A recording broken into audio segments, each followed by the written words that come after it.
Hello, everyone. So I just had a comment in the chat about the reading quiz. The reason that the reading quiz just popped up in your notifications is that I had originally set it for next week for some reason, and Coral pointed that out to me last week, and I never changed it, but I change it now. If you haven't done it, it doesn't matter if you do it late. It'll just show up as late. It's not that it's going to actually not let you do it. So you can still do it. And I encourage you to kind of look at it so that you know what we're doing today. So hopefully you kind of read the background, the introduction to see what we're actually doing today. And it's going to be interesting because we have to kind of refer back to our data that we used before in labs 1 and 2. Excuse me. So this lab kind of depends on the other 2 labs because we're going to be doing some statistical testing today. Now, the statistical tests that we use for these types of problems, specifically inheritance problems, the specific statistic that's best used is the chi-square test. Now, the chi-square test means that we have to calculate something that's called the chi-square value. And once we calculate this chi-squared value, then we look it up in a table to see if the probability of that chi-squared value is higher or lower than our cutoff value. So hopefully, I know some of you did the quiz. What is our cutoff value when we're talking about statistics? Has anybody taken statistics yet? What is our typical cutoff value of significance?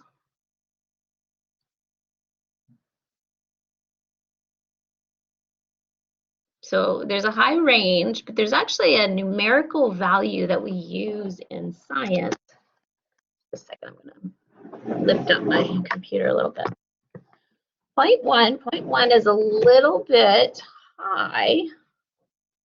0.1 would be for your two-tailed t-test. What about a one-tailed? 0.05, absolutely.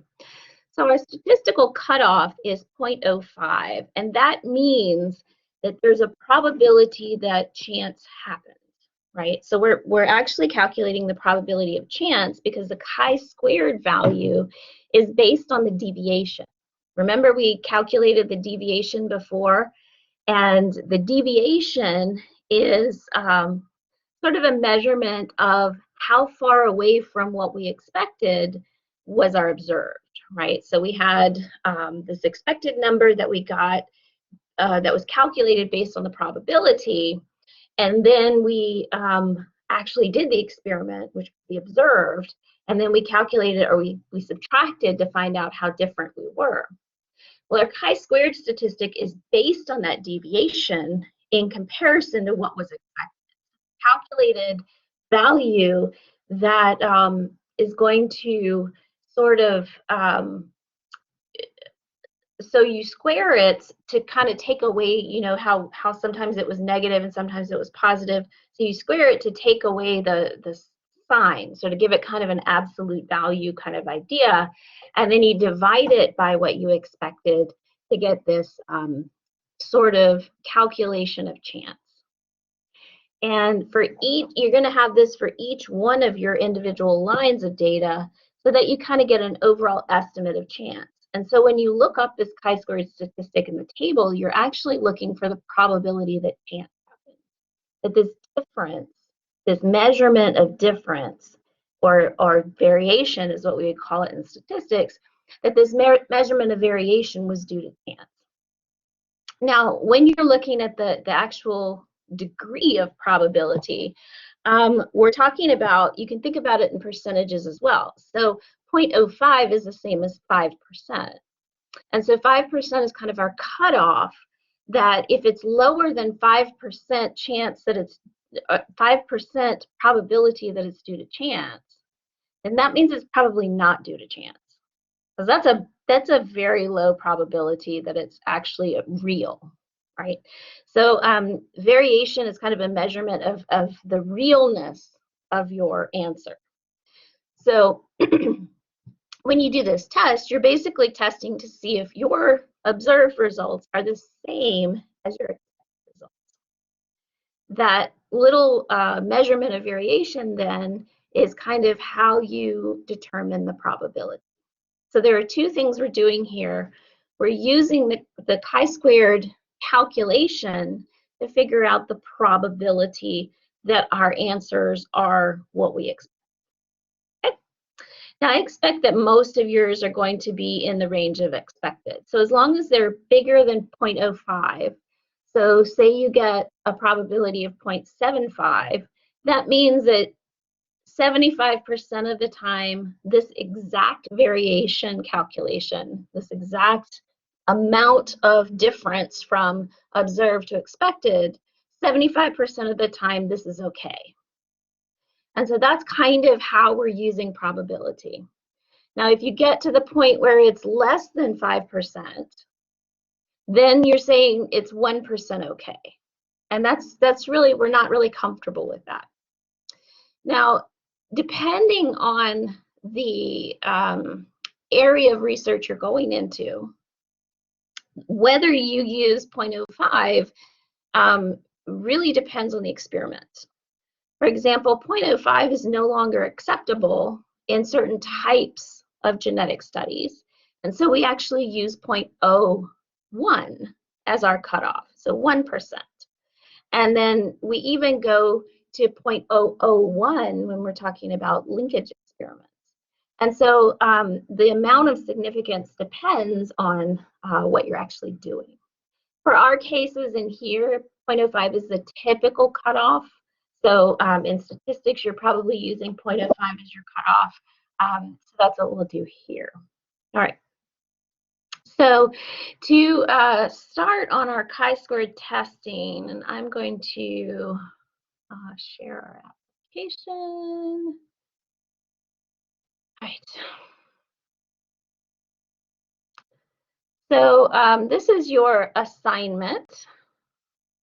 And it says data will be taken from labs 1 and 2. Okay. And we're going to do something called analyzing it for goodness of fit. So goodness of fit, sorry, my highlighter, my finger's not working because I stabbed it with a needle last night while I was sewing. Goodness of fit is kind of what we're doing with the chi-squared test. It's a test of fit. And fit just meaning not like fitness. That's a different type of genetic test. Here we're trying to see does the observed fit the expected? That's just all we're doing. We're going to do that for our monohybrid and dihybrid crosses, as well as the coin tosses. Now, the coin tosses we would expect to be non-significant and all come in above 0.05. But sometimes, you know, the data just doesn't work that way, and you get something different. Also, we didn't have big numbers. Like the larger the sample size, the closer to the expected you should actually get. So our experiment is kind of complicated by small sample size. Alrighty, so we're going to be using data from labs 1 and 2. And I think I remember, I'm just now remembering this, that the table numbers in the labs may not line up perfectly with the table numbers in this assignment.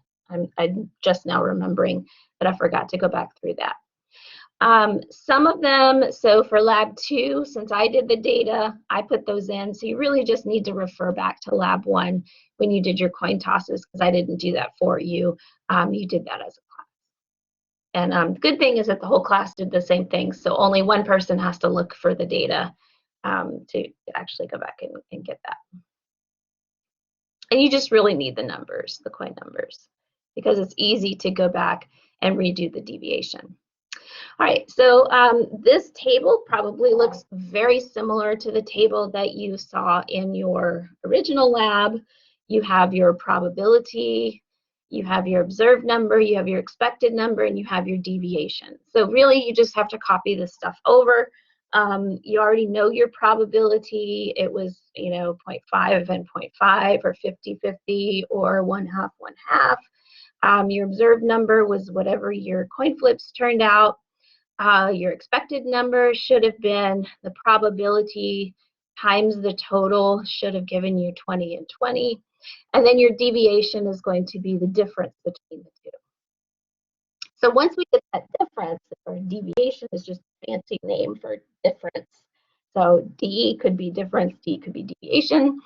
What you're going to do with that is you're going to calculate your chi-square in this last column. So this is something you haven't done yet. And what you're going to do is take your deviation, or your D, square it, and divide it by the expected number. So you need these two columns to do your chi-square test.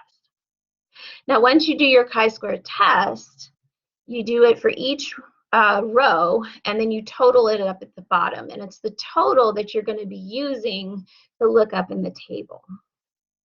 Now, when you look it up in the table, and the background also tells you how to calculate degrees of freedom. So degrees of freedom here. Once you do that, then you're going to look it up in the table and find the approximate probability that it's due to chance. Now, one thing that I don't have on this that I should is to put the table in here. And I will show you how to interpret the table as soon as I flip another screen. So then there's a question about, does this fit, right? Is it a good fit for our hypothesis of the probability being half and half?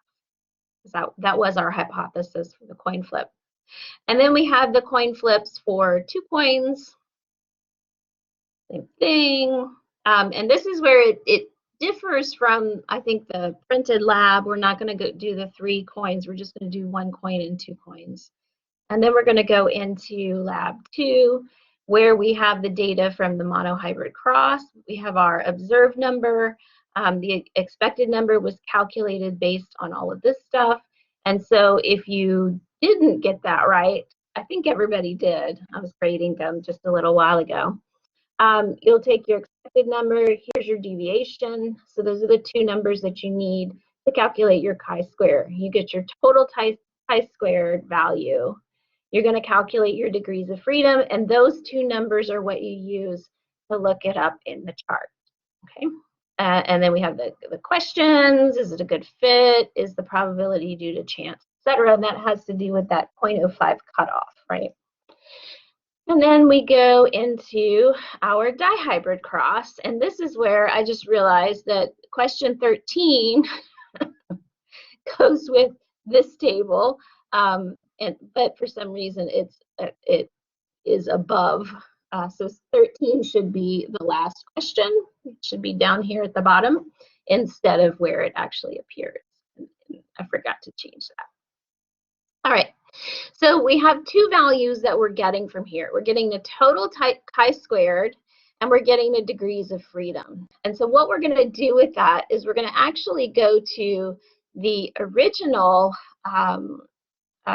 document, and I'm going to put this where it is. Where is it? All right. I think this is it.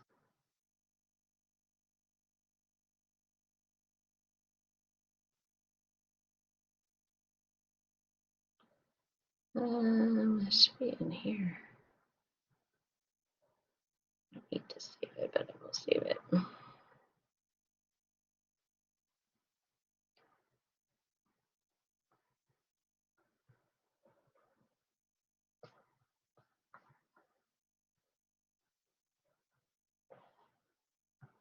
All right, so at the very end, I'm actually going to put this file in. I'm going to put the file in the share file. So just give me a second to do that. I'll find it. I have way too many files on my computer.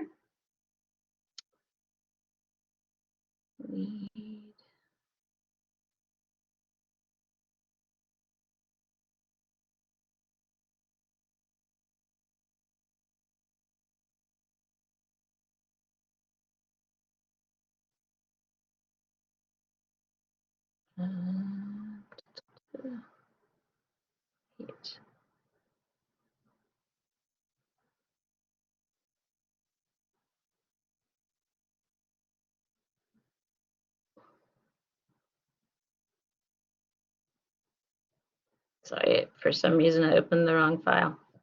Okay, so this is the chi-square table. Now, what you're going to be using out of the table is actually a small amount. So what you're going to be doing is you're going to have your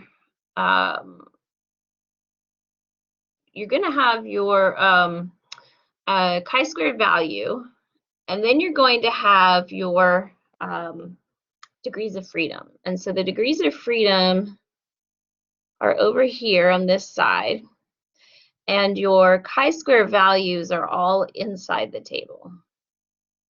Now the probability, what you're trying to get from this table, is up here in the bold letters, or bold numbers. Those are numbers, not letters, dummy.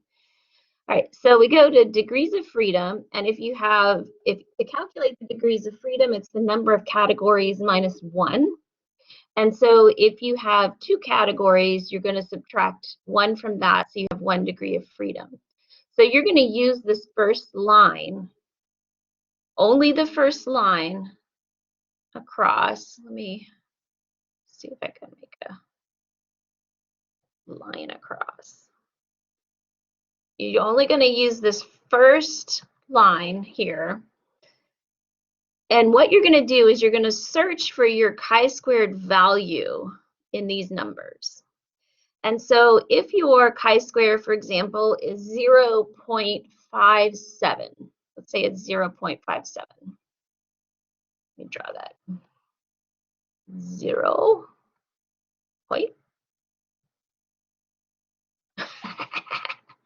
Let's try text. 0.57. Okay, so that's the number we're looking for. So what we're going to do is we're going to look to see what's closest.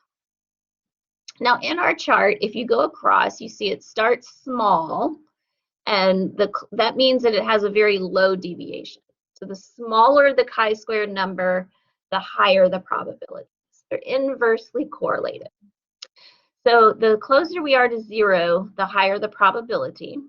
And then as we go up, looking for our number up here, our 0.57, and remember that the 0.57 is an estimate of deviation or an estimate of variation from what's expected.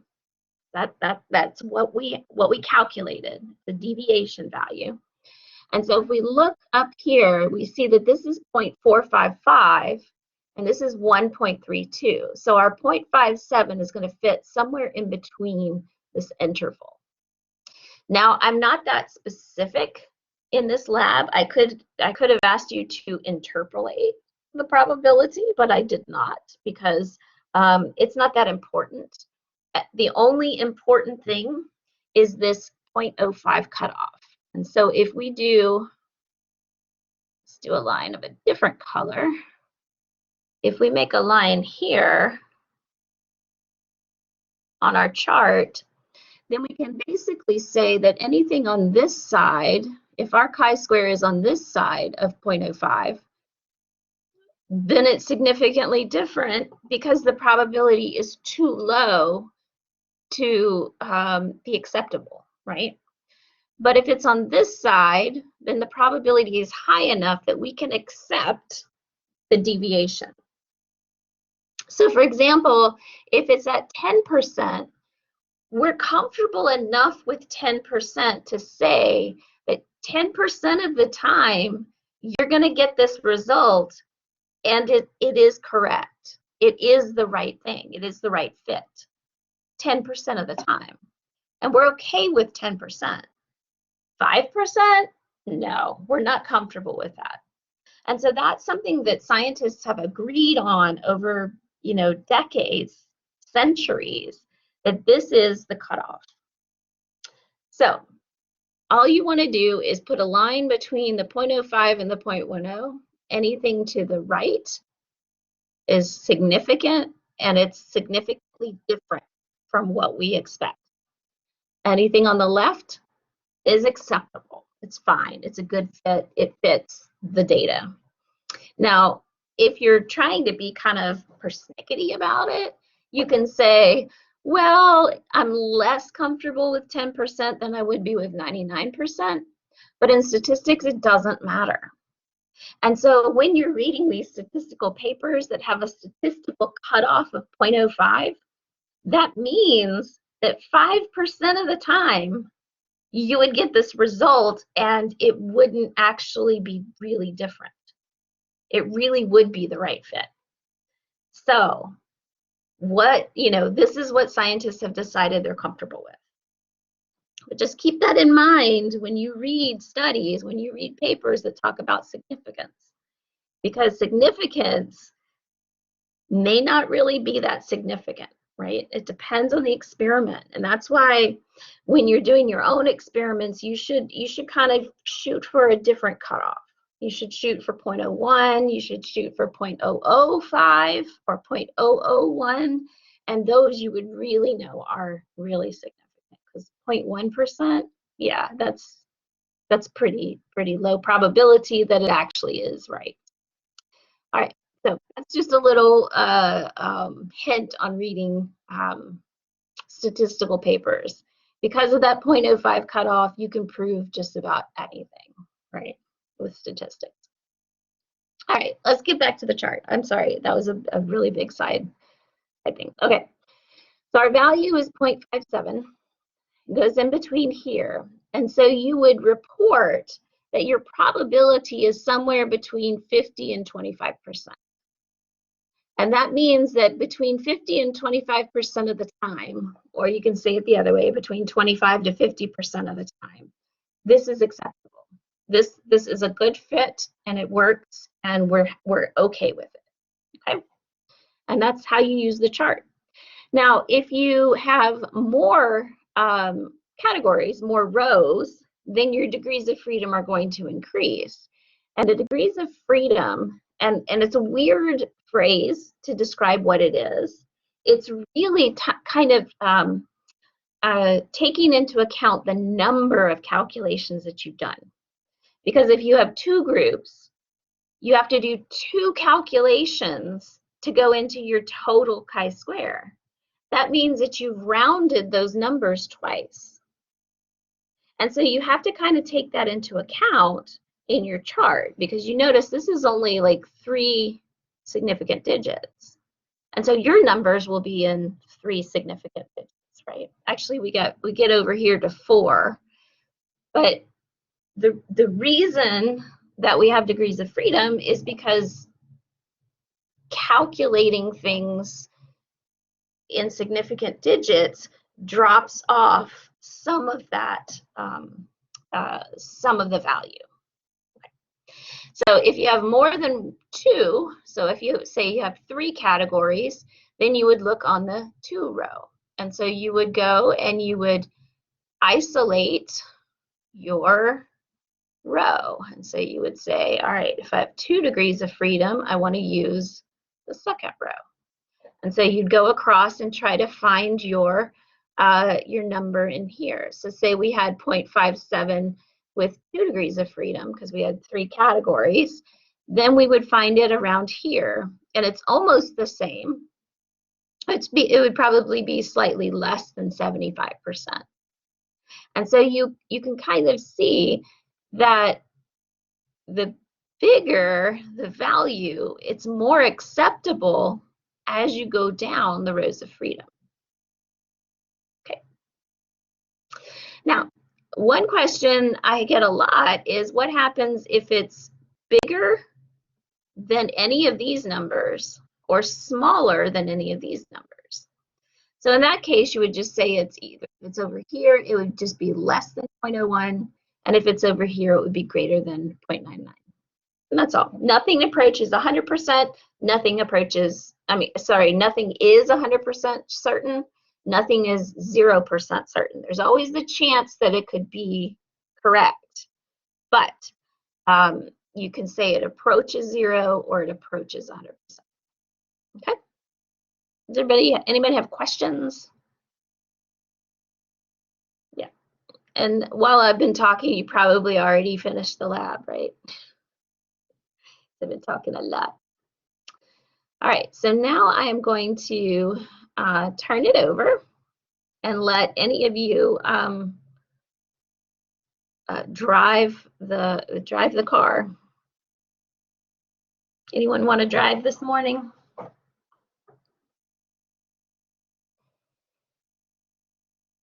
Don't make Jarrell do it again. Do you hear me? I was really just about to say, come on, y'all. Like, come on, y'all. I know some of you have a bad connection, and I know that. So it just depends on, let's see, anyone on their computer? Kayleen's at work, Rhonda's at work. Girl, don't you take off on your money.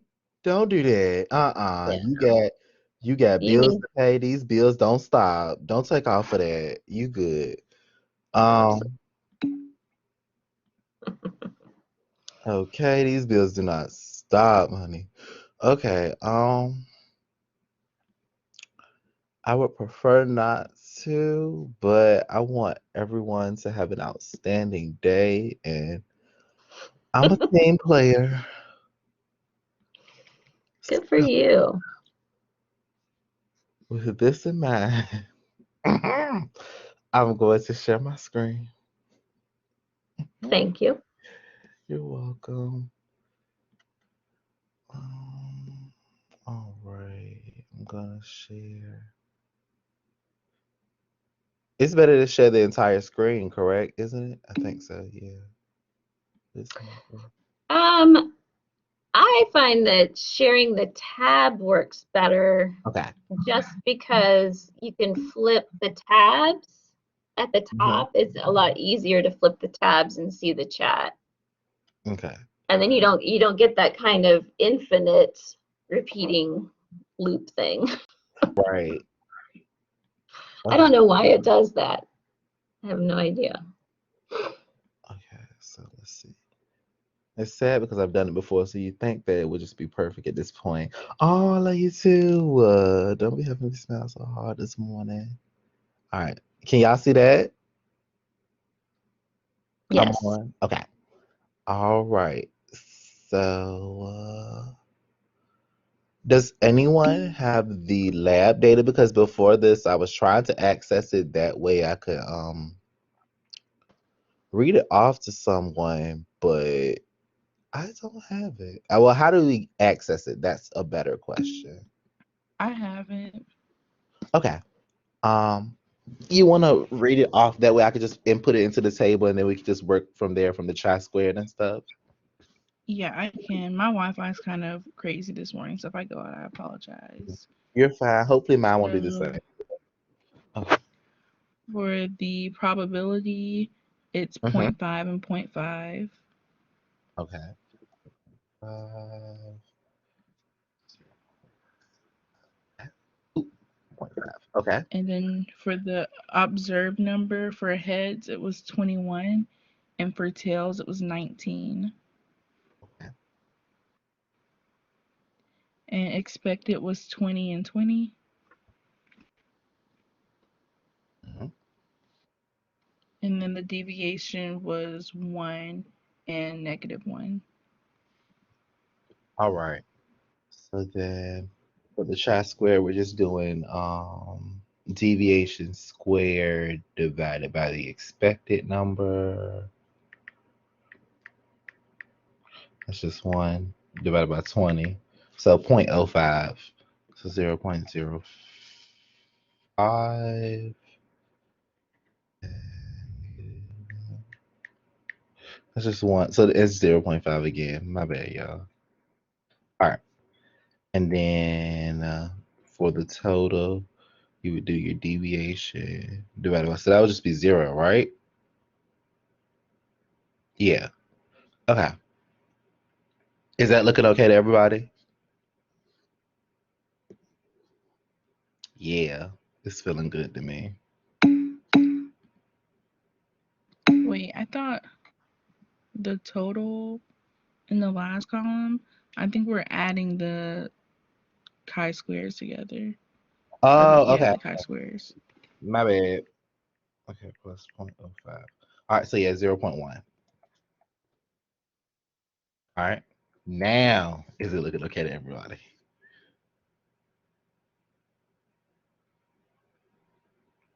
Yeah. Okay. I'm sorry if this is disorienting y'all, flipping back and forth. I just want to make sure that I'm making sure everybody's heard. Okay. And then Do you want me degrees to of narrate for you? yes. Okay, I got you. All right, so then degrees of freedom. Michaela says, sorry, my stuff is going in and out. I'm out of You're town for a funeral, and I don't you're have the so best Wi-Fi. oh Jesus, I'm sorry for your loss. Okay. Okay, degrees of freedom. Um Someone will walk me through that way we can, because I mean I was listening, but I think I was expecting us to work together as a group that way I could understand, I guess, better how to do it from this point forward. So So it's the number of groups minus 1. So the number of phenotypes minus 1. okay. So I think it'll be 1. One, yeah, because it's just heads and tails. Okay, I just wanted to make sure. All right. What's the approximate probability that the chast square is due to chance? Um,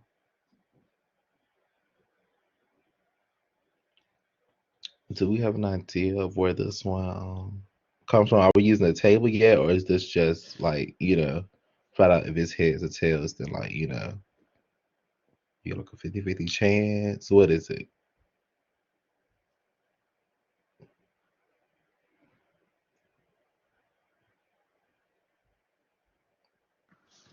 I'm I sorry think that it's the table. okay.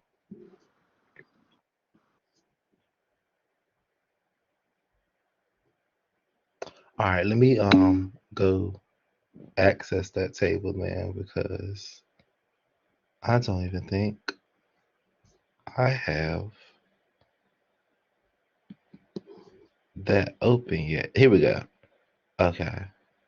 And which one will we be so if it's 1 degree of freedom, we've identified the chi-square because that what we're looking at.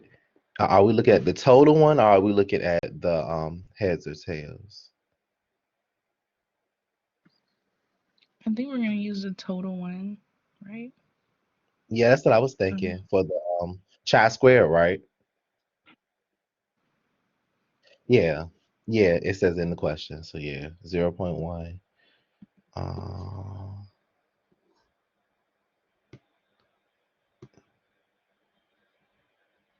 0.1.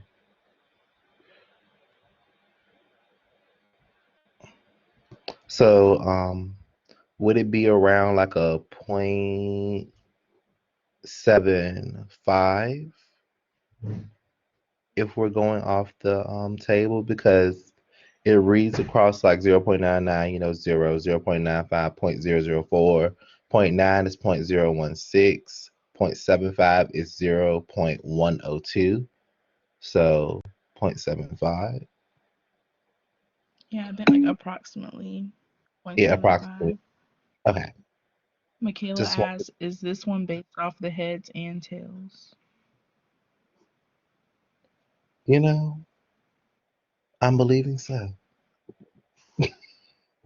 Sorry that I'm not a bit more sure, you guys. I know the reading quiz usually I take the time to like really like read through it, but with that due date and I think that like essay question part, like I was like, oh, just great, more time.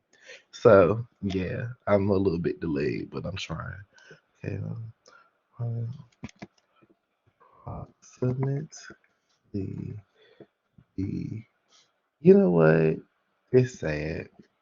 That's why I hate sharing my screen. This is it, because I know I spelled that wrong. We're gonna skip past it. Gotta fix it. Approximately the Jesus. Sorry, y'all. Probably that this chi-square value is due to chance is you know,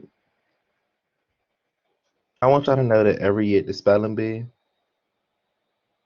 it got to a certain point where I would just sit down.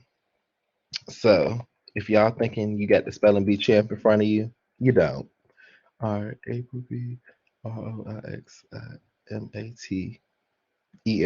Okay, I was just missing the E. Look at that. Stand it out. R is due to a chance is approximately, I think it's 0.75 if I'm correct.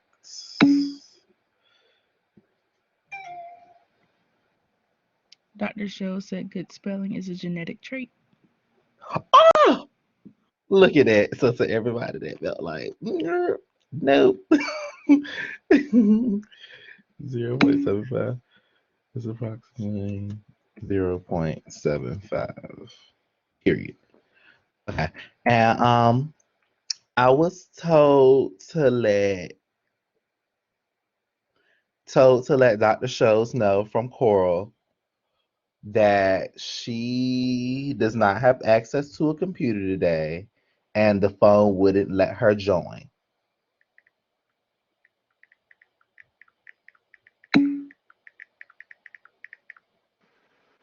That's what I was just Dr. told to Show let says you thanks. know. Okay. You're welcome. What is approximately okay, I got nervous for a minute. Okay. Is the observed population a good fit for the expected population given the hypothesis that the coin toss is a 50-50 probability of heads or tails? As long as the cutoff, ooh, my bad, y'all. I felt like that was thought it was a tab up there. As long the cutoff is usually 0.05 and it's above that. So we would consider this good, a good fit if I'm not mistaken. Correct, you guys?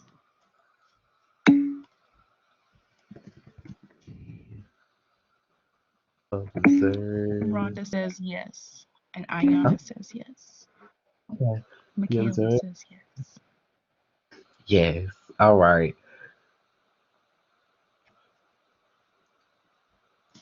I got an extra space there. My bad. That's bothering my eyes. The observed population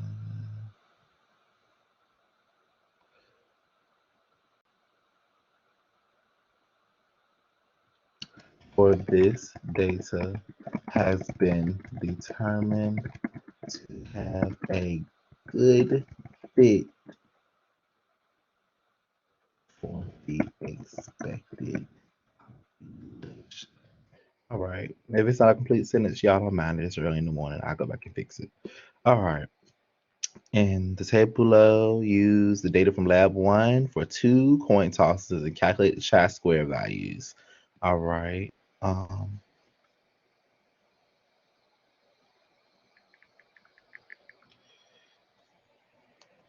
You're welcome.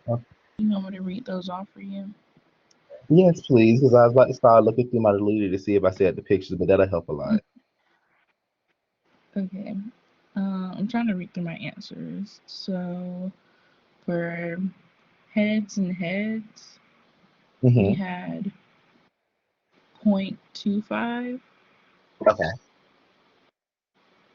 For heads and tails, we had 0.25. Okay. It's Yeah, the rest. all The of them are rest. That's 0.25. what I thought about. I was like, you know what? Now that I think about it, and the total is one at the bottom, I think that. All right. And then okay, for the the expected column, I want to go ahead and get that one out of the way. All of That's them are fine. 10. All right. Yeah. All right. Okay. And then for the observed column, heads and heads was 8. All right.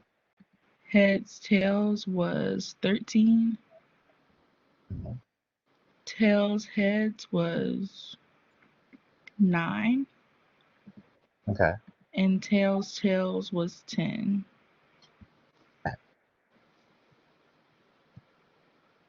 Or do you want me to give you the deviations too? Yes, please. Okay. I don't like to sit in front of me. My bad. The deviation for heads was -2. Okay. For heads tails, it was 3. For tails heads, it was -1. And for tails it was 0. All right, that works. Okay.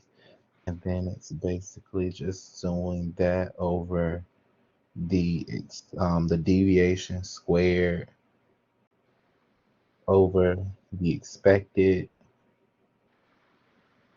4 divided by 10, maybe 0.4.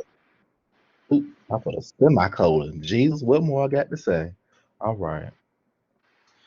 3 times 3, 9, divided by 10, 0.9. All right. That'll just be 1 divided by 10, 0.1. 0 divided by 10 will just be 0. Yeah. And that'll just be, the total. Then we got to add them all up. Right?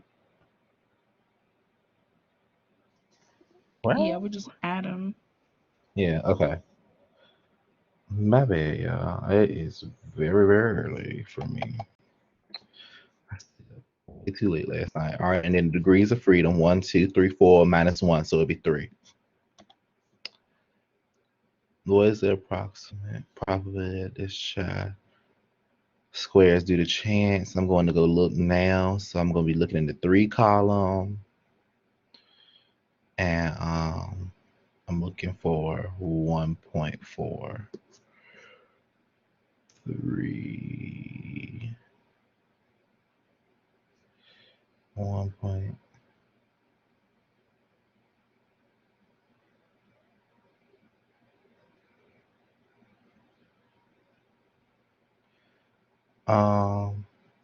If I'm not mistaken, it's safe to assume because as it's reading across, I'm on the wrong column too. That'll help if I get to the right column. Never mind. Give me a second.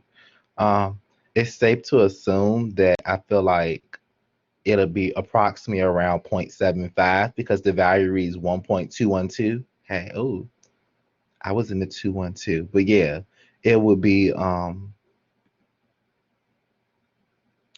that would equal up to 0.75 because it's 1.4. Because the next one that it goes to is like 2.33, little 2.366. So are we in agreement of 0.75? Should we say like between 0.75 and 50.5? Like I think it's that'll be a somewhere little bit between more there. accurate.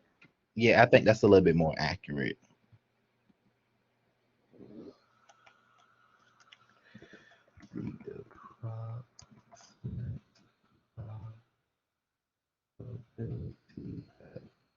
This child square value is due to chance is between 0.75 and what's the other one? 0.5. Okay.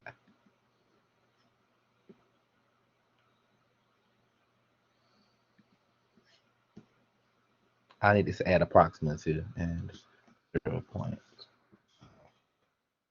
is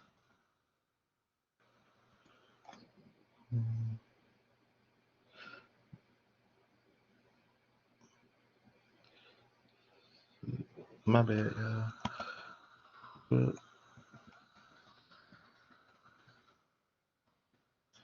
All right. Is the observed population a good fit for the expected population of 2 coins together given the hypothesis? This will be determined as a good fit, as, if I'm not mistaken. Yeah. Okay.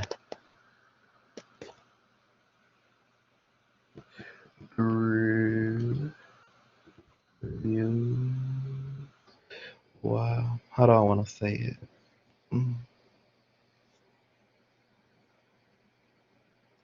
Through, oh yeah, that's even better. I just thought about it.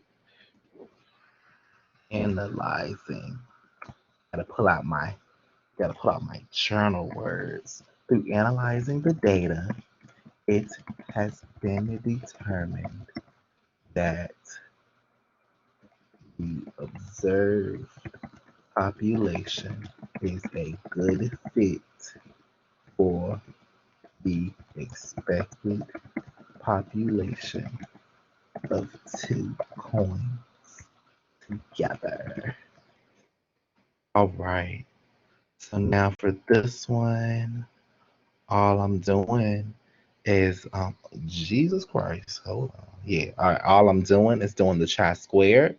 So 2 divided by 144, and you get 0.014. I rounded as well, you guys, because it's like 88889. I only went 3, 3. Yeah, there's some places.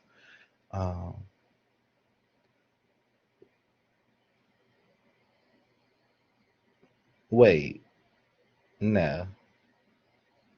That's definitely 4. My bad, y'all.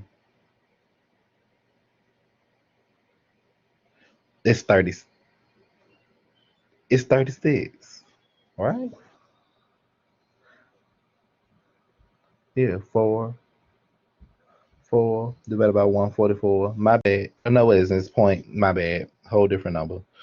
0.28. And at any point, y'all, feel free to check behind me. I just corrected that. So yeah. 144 divided by 4.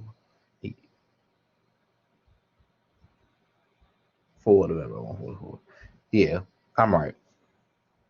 All right, and then 4 divided by 48, and that'll be 0.083, and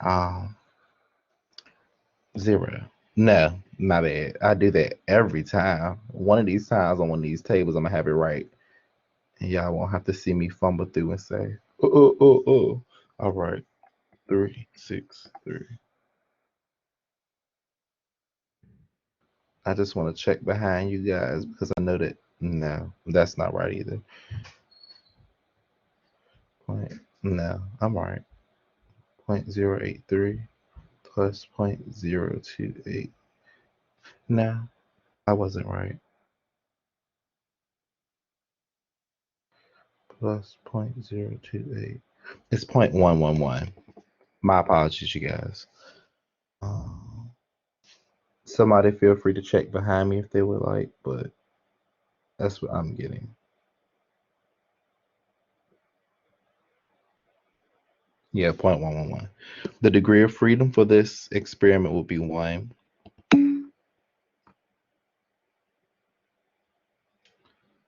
Michaela says, yeah, it's right. Okay, good.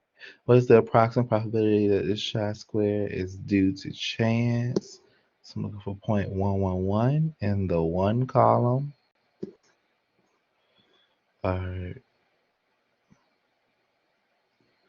So that would approximately, it's closer to 0.75, but it would be between 0.90 and 0.75. Rhonda says 0.95. 0.95? Hold on.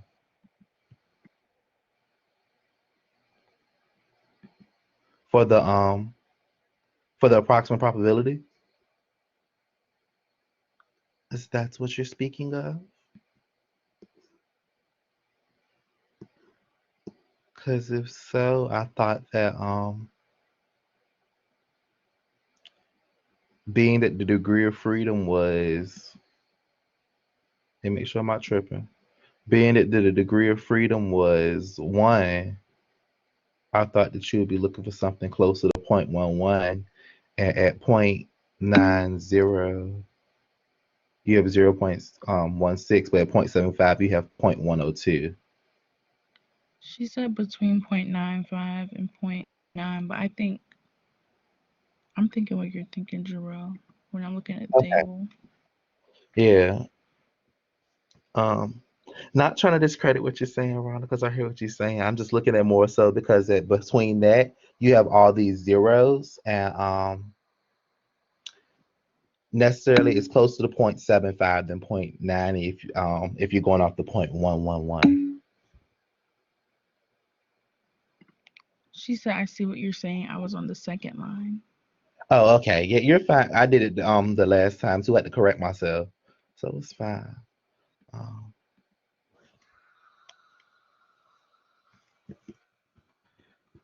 submit ability that this child value is due to change is between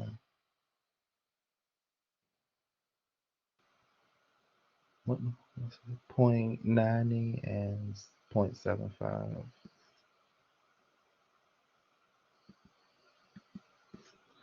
It's between 0.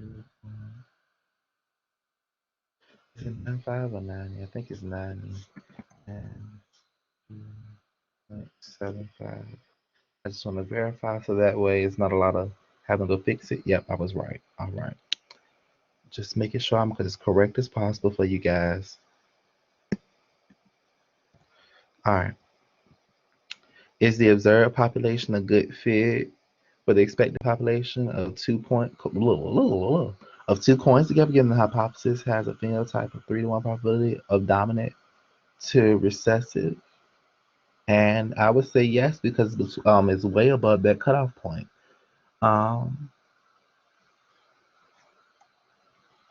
After analyzing the data, it has been determined that the observed population is a good fit for the expected population of 2 coins together.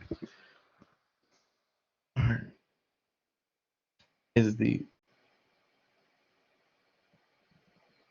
mm, oh, hold on, it didn't change up the game now. Hold on, I didn't even see, like, I didn't think that last part really mattered, but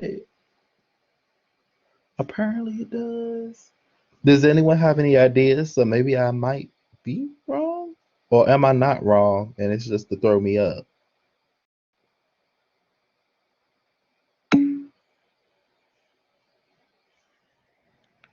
Michaela says 13 goes with the chart on number 14. Oh, Switch.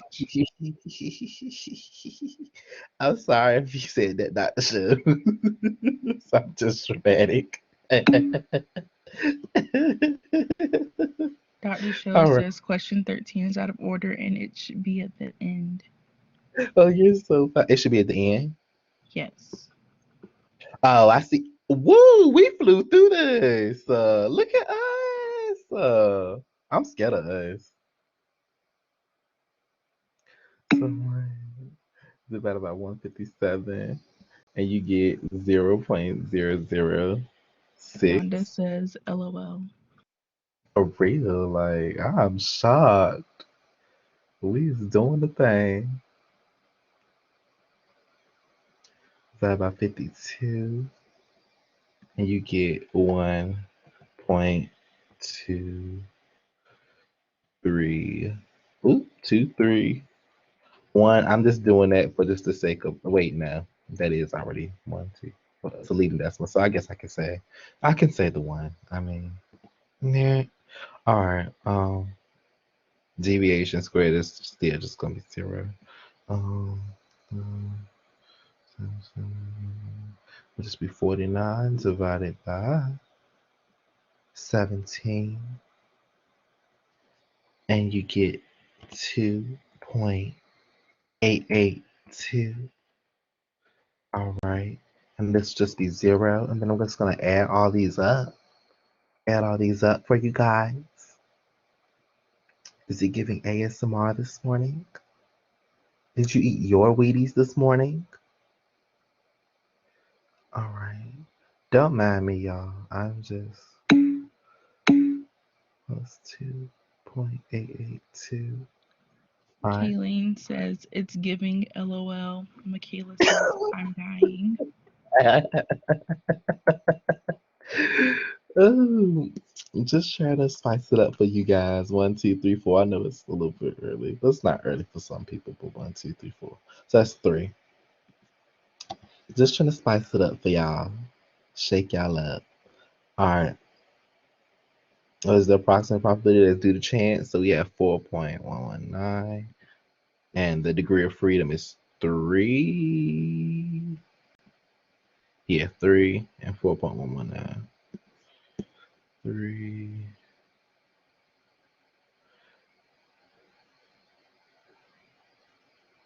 So it would be, if I'm not mistaken, y'all correct me if I'm wrong, I'm leaning more towards the right because the at 0.25 is 4.11. And no, actually no, it would be, would I lean more towards the right or the left? Would y'all say between 0.5 and 0.25 or 0.25 or 0.10? If I was writing a paper, I would probably just say 0.5 and 0.25 just so my data could look better. But that's just me. What would y'all do? Which direction would y'all lean more towards if y'all got the table open? Because 0.5 at degree of freedom of 3 is 2.366. 0.25 is 4.11, and 0.10 is 6.25. I think we have to do between 0.25 and 0.1 because Yeah. the 4.119, like let's just say like we rounded to like 4.2. Let's go Yeah. lean that way.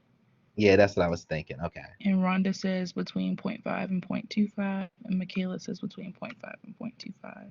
So we have a mix. Okay.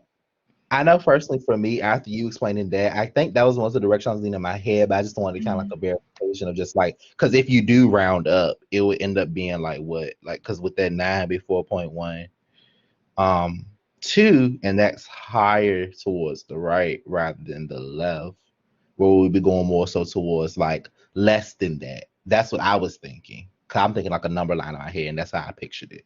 So I'm leaning more towards 0.25 and 0.10, but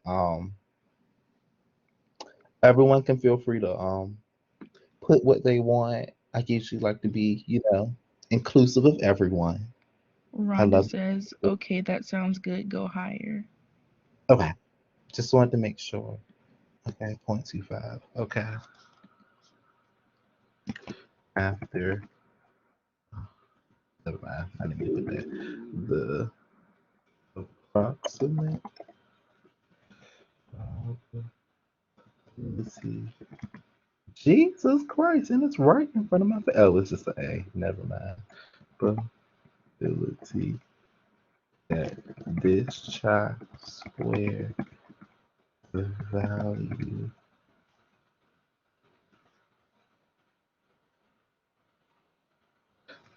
that is actual value is due to chance.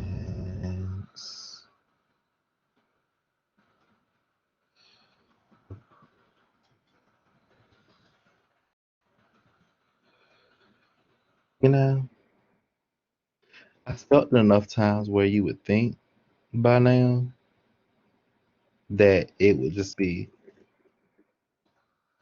you know, don't make a mountain out of a molehill. That's my saying in life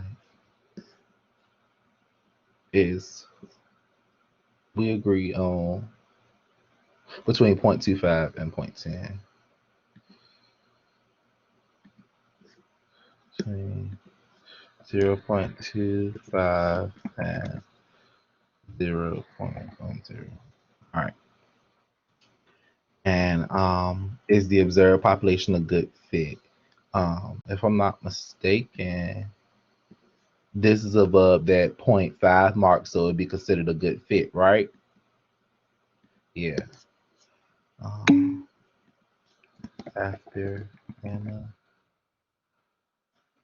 Yeah, I was right. In the data, it has been determined that the Wait, I observed. thought we were using the 0.25 and are we using Huh? 0.5 and 0.25? What did we put for the? You said 0.25 and 0.1. It's 0.5. I'm sorry. I might have got the numbers wrong. I was going off the top of my head. What is it? I was going off the top of my head. It's if you're doing 0.25 and 0.1, wouldn't it wouldn't be a good fit, right? I thought that the cutoff was 0.05. Like you could, I thought because when she I was talking, she was saying that like you could be less comfortable at 0.10, but historically across the board, once it hits about 0.05, that like Yeah, yeah, we're below 0.05 or we're below point. is it Oh wait, 0.5 hold or on. 0.05? Hold on, I'm about to go back. Okay, it's 0.05. So never Okay. mind. Just kidding. Glad you had me. I was like doing equations in my head, looking forward. Hello, so we good. Why did I delete that? Why did I delete that?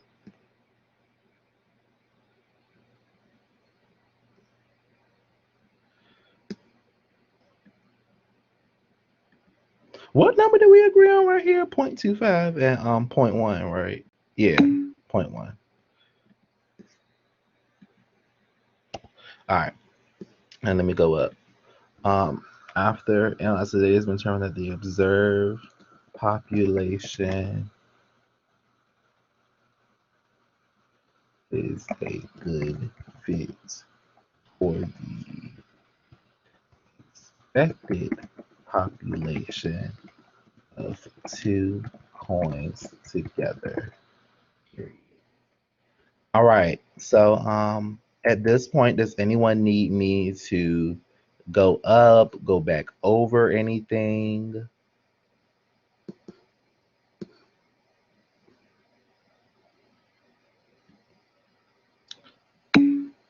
Can we just do a run through? Yes, we can. 12 and 13 for me. Okay, well, I'll start at the top and then that way we can just work our way down. All right. So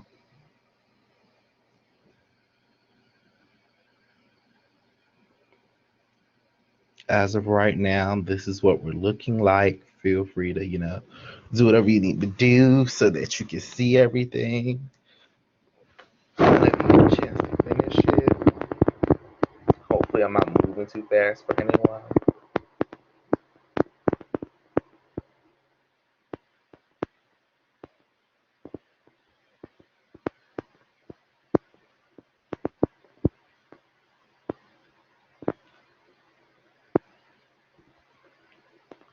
Question 2, degree of freedom was 1.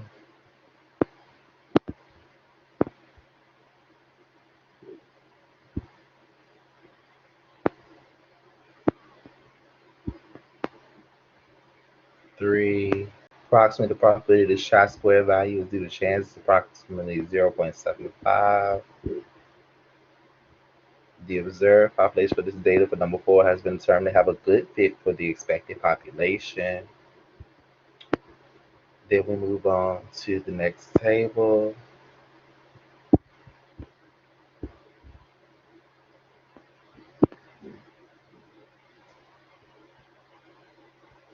Degrees of freedom was 3 for question 6.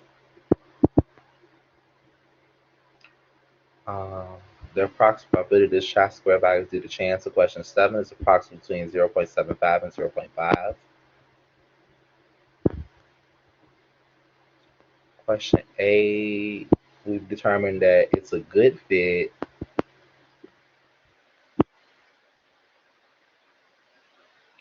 Question 9, this is the table.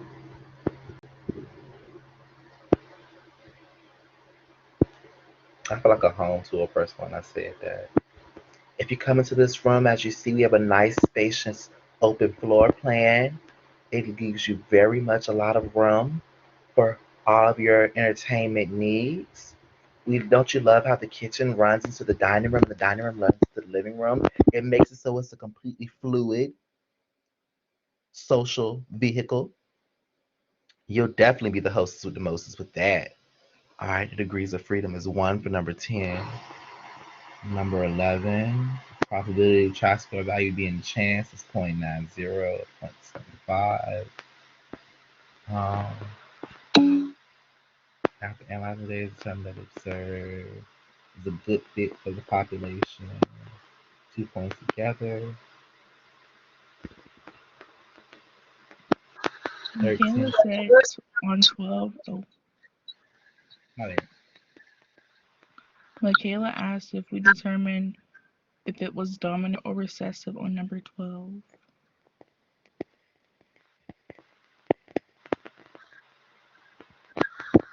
I didn't know that was part of the question. I'm trying to see. Is the observed probability a good fit for the expected population of 2 points together, given the hypothesis that the phenotype has a 3-to-1 probability of dominant to recessive? I don't think it was asked, from my understanding, and y'all can correct me wrong, I didn't think it was asking us if it was dominant or recessive. I think it was just asking about good fit. I think that was just kind of like information to differentiate. Well, I mean, it's important, of course, at some point, but just right now, I didn't think it was important. Am I She wrong? said, ignore me. I'm sorry if I read it wrong. Oh, you're so fine. You asked the question. That's what matters. Trying to make sure we're not looking crazy. Okay.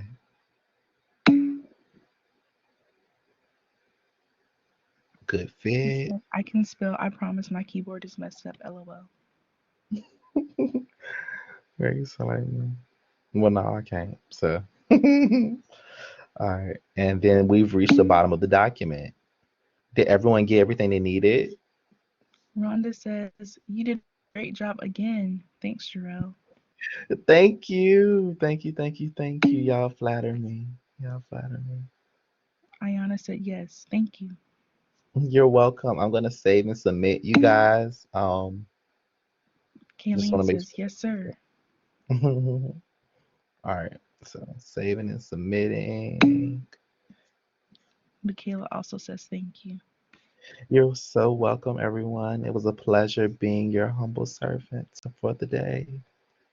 All right. Um, we're good right now, right?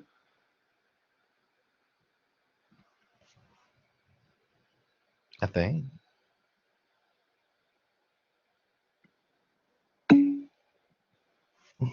Thank you.